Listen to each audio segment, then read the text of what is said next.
মইতো ক'লো না মই একেবাৰে ৰিজাইন দি দিম যদি মই এটা কথাও মিছা কৈছোঁ। এটা কথাও যদি মিছা কথা কৈছোঁ জীৱনত ৰাজনীতিয়ে নকৰোঁ। মই ক'লো নহয় যদি এটা কথাও মই মিছা কৈছোঁ জীৱনত হিমন্ত বিশ্ব শৰ্মাই ৰাজনীতিয়ে নকৰোঁ। ইয়াতকৈতো আৰু একো নালাগে।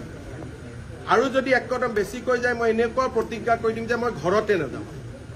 যদি মই এটাও কথা মিছা কৈছোঁ জীৱনত মোৰ ঘৰতে মই নুসুমাম। তাতকৈ আৰু কিবা ক'ব লাগে? মুখ্যমন্ত্ৰী এজনে এনে কেজুৱেল কথা নকয় নহয়। গতিকে এইটো যিখিনি কথা কৈছোঁ মই কম কৰি কৈছোঁ, আচল কথা এতিয়াও মই কোৱা নাই। যিহেতু পাতল কথা ক'ব নাপায়, সেইকাৰণে মই যিমান কথা ক'ব লাগে তাতকৈ বহুত কম কৈছোঁ। 10 ছেপ্টেম্বৰত ইয়াতকৈ বেছি আপোনালোকে শুনা পাব। বাংলাদেশত আৰে বাংলাদেশটোতো ভাৰতৰ কালিলৈকে শ্বেখ হাছিনা থকালৈকে ভাৰতৰে প্ৰদেশ আছিলে। বাংলাদেশ আৰু ভাৰতৰ মাজত মৈত্ৰীৰ সম্পৰ্ক আছিলে, বৈৰীৰ সম্পৰ্ক নাই। এইটোতো 3 মাহৰ কথা। ইউনুছ বাংলাদেশৰ প্ৰেচিডেণ্ট হোৱাৰ পিছত মই গৈছোঁ নেকি?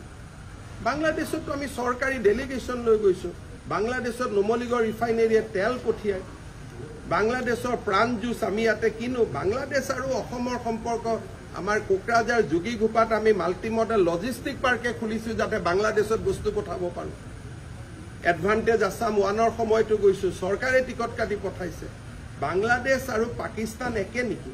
কাক বুৰ্বক বনাব খুজি আছে? শ্বেখ হাছিনা থকালৈকে আজিতো শ্বেখ হাছিনাকে দেখোন ভাৰত চৰকাৰে ইয়াত আমি ৰাখি থৈছোঁ, আশ্ৰয় দিছে। কাক বুৰ্বক বনাব খোজে?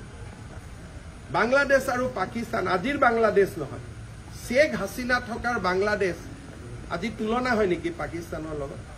এইবিলাক কাক বনাব খোজে? ইমান অসমৰ মানুহক ইমান বুৰ্বক বুলি ভাবিব নালাগে না।